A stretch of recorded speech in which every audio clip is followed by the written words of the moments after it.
Domani è il compleanno della nostra ragazza, in Inghilterra non sappiamo più che cosa comprare. Dici tu che cosa noi possiamo regalare? Abbiamo pensato ad una cosa elegante così, è molto fine, vi piacerà.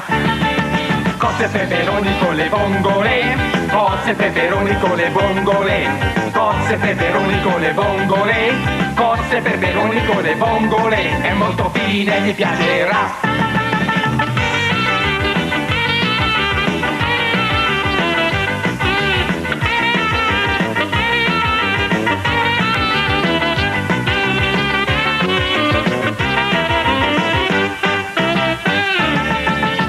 Peperoni con le vongole, cozze e peperoni con le vongole, cozze e peperoni con le vongole, cozze e peperoni con le vongole, cozze e peperoni a te!